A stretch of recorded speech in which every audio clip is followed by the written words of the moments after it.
Tapering is defined as a period of reduced training load leading up to an important match or competition. You may wonder, why should we use taper by reducing the training load? The answer is to improve performance. Research demonstrated that performance increments that we can expect from tapering are between 0.5 and 6% for professional players, and can reach up to 20% for amateur players. The benefits of taper can be explained by a so-called fitness and fatigue model. According to this model, after a period of high load, fatigue starts to dissipate considerably faster than the fitness level. At some point, the difference between players' fitness level and fatigue will be maximized. That's where the best performance occurs. Let's now go into details about how exactly should we reduce the training load in order to maximize performance. There are 3 different ways of reducing the training load. Here we have linear, exponential, and step reductions in training load. For example, if we have a game on Sunday and the highest load that comprises 2-hour training session falls on Thursday, then a linear taper will be characterized by constant reductions of 30 minutes in training volume on Friday and Saturday. Exponential taper is characterized by a marked reduction in the first days of taper, followed by relatively small reductions afterward. For example, on Friday a team can exercise only 1.2 instead of 2 hours, whereas on Saturday the duration might be approximately 1 hour. Step taper represents a steep reduction on the first day, followed by the maintenance of a new load in the following days. Here the duration of a training session on Friday and Saturday is the same and comprises 1 hour.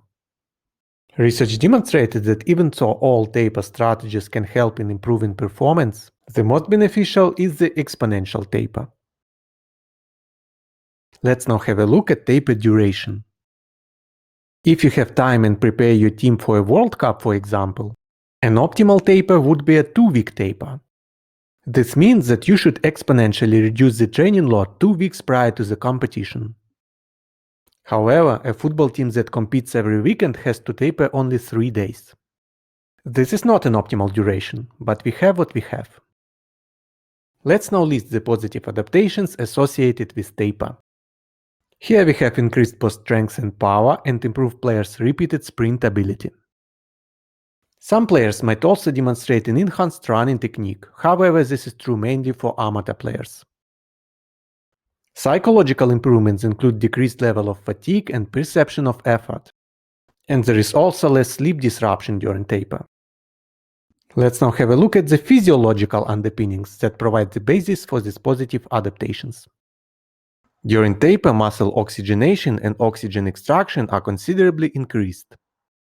Also, the volume of muscle glycogen storage capacities is increased. And glycogen is an important source that enables players to perform intense and explosive actions. There are also some adaptations that take place in the blood.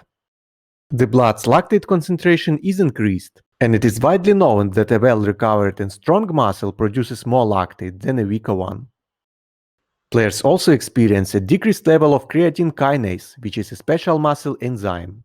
Elevated values of creatine kinase in the blood usually suggest that muscle has suffered some kind of damage, which allowed the enzyme to escape the muscle.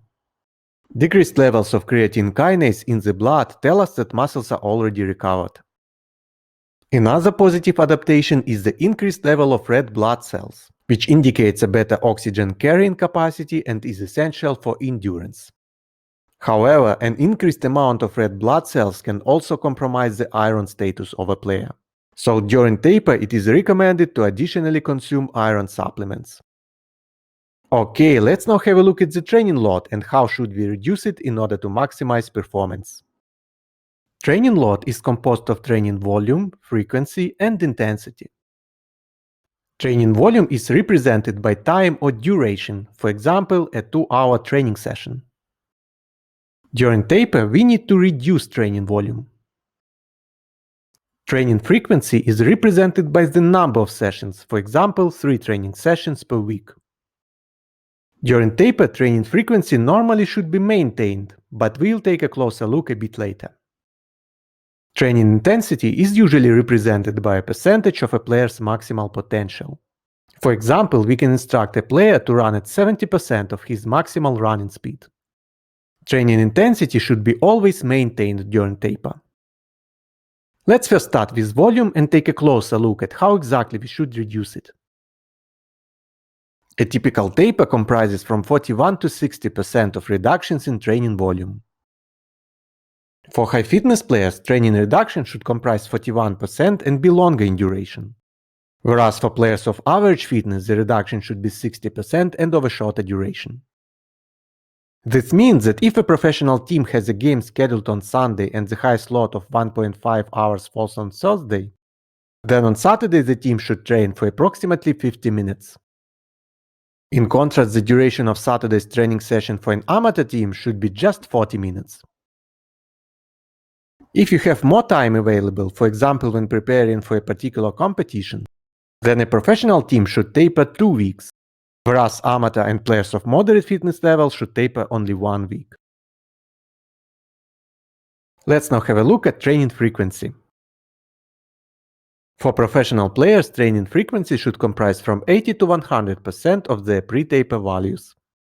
For example, if our team normally trains every day except Monday, then during taper we might additionally set Saturday as a day off as well.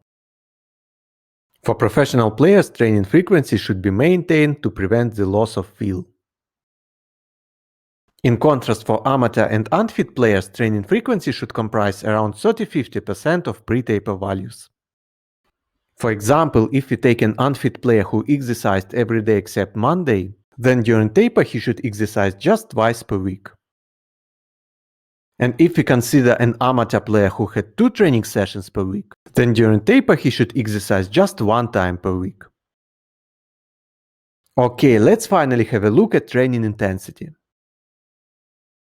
Training intensity should always be maintained at the highest level during taper. You always play the way you train, and the medium intensity in training will always lead to only medium performances. Let's now have a look at our weekly taper example. Let's say our short Saturday 15-minute training session is composed of a 15-minute warm-up, a 20-minute game-based activity, and a 15-minute cool-down. In this case, the game-based activity should always be played at a high intensity. The duration of a drill can be short, but never the intensity. Okay, let's now consider some special cases. Training volume should also be lowered to cope with the jet lag and when exercising in hot conditions. When tapering, players should consider the following: focus primarily on technical and tactical work, avoid strength training sessions, and slightly reduce the energy intake to avoid fat mass gain. Okay, that's it about taper. Now you know more about professional tapering strategies in football. Stay tuned and thanks for watching.